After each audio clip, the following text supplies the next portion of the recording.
Hi అండి. ఇంకా Friday రోజు పూజ ఇలా జరిగింది. మొత్తం దేవుణ్ణి అయితే మంచిగా అలంకారం చేసుకున్నానండి ఈరోజు. ఇంకా ఇక్కడ రోలు దగ్గర కూడా మొత్తం ఇలా పువ్వులు పెట్టేసేసుకొని స్టవ్ అంతా కూడా నీట్గా కడిగేసేసి బొట్లయితే పెట్టేసేసుకున్నానండి. కొద్దిగా లైట్ వెలుగుతున్నా సరే చీకటిగా ఉంది లోపల. ఇంకా అమ్మవారి పూజ అయితే ఇలా చేసుకున్నాను. రేపు స్వామివారి పూజ చేసుకోవాలి కదా. ఇంకా రేపు వచ్చేసి అయితే 8వ వారం అండి, వడ్డీ వారం అనమాట. ఇంకా వడ్డీ వారం పూజ చెల్లించేస్తే ఆయనకి నా మొక్క అయితే తీరిపోయినట్టేనండి.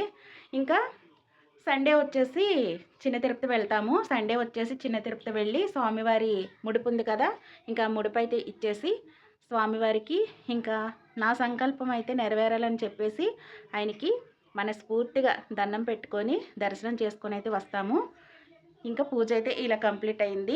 నైట్ అయితే ఆవకాయ పచ్చడి కలిపానండి. చాలా లేట్ అయిపోయిందనమాట. లేట్ అయింది. ఇల్లంతా కూడా కడిగేసుకున్నాక లాస్ట్లో అయితే కలుపుదామని చెప్పేసి ఆగాను. నిన్న మధ్యాహ్నమే ముక్కలు కోసేసామండి. ఇంకా ఆవకాయ పని అయితే అయిపోయిందనమాట. అయిపోయిందంటే మొత్తం అవ్వలేదు. మళ్ళీ వేరే కాయలు తీసుకొస్తారు. ఇంకా ఆ కాయలు కూడా కలపాలండి. ప్రస్తుతానికైతే కలిపాము దొరికిన కాయలు. ఇంకా మళ్ళీ కాయలు తీసుకొస్తారు, మళ్ళీ కలపాలన్నమాట. ఇంకా సంవత్సరం అంతా రావాలి కదా. మా వాళ్ళు ఆవకాయ పచ్చడి అంటేనే ఎక్కువగా తింటారు. ఇంకా బయట అంతా కూడా నీట్గా కడిగేసేసుకొని ముగ్గులు పెట్టేసుకున్నానండి. ఈ మార్నింగ్ అయితే ముగ్గుల్లో పసుపు కుంకుమ వేసి అది ఎంత నిండుగా ఎంత ఇదిగా అనిపించిందో. ఇల్లంతా ఈరోజు ప్రశాంతంగా ఉంది. ఇంకా సాంబ్రాణి ధూపం కూడా వేసుకున్నాను కదా. ఫ్రెండ్స్, నా వీడియో మీకు ఎలా అనిపించింది ఒక లైక్ చేసి సబ్స్క్రైబ్ చేయండి. ఇవి ఆన్లైన్లో పెట్టామండి ఇయర్ రింగ్స్. నాకైతే చాలా బాగా నచ్చినాయి. సెట్ వచ్చేసి ఇవి 6 పీసెస్ అయితే వచ్చాయన్నమాట. అంటే 6 వచ్చినాయండి, 6 జతలు. చాలా బాగా అనిపించినాయి.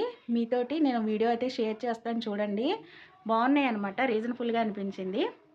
బాయ్ అండి.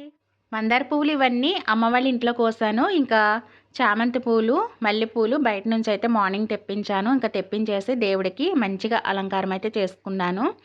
చేసుకొని ఆవు పాలతోటి పరమాన్నం అయితే చేశాను. చేసేసి ఆవు పాలు కొద్దిగా నైవేద్యం అయితే మామూలు పచ్చిపాలు పెట్టాను. తర్వాత వచ్చేసి మామూలుగా రెగ్యులర్గా ఇంట్లో ఉండే పాలు, గోరువెచ్చని పాలు పెడతాం కదా, అవైతే వేడి చేసి పెట్టాను. ఇంకా మల్లెపూలు అయితే అమ్మవారికి దండ వేసానండి.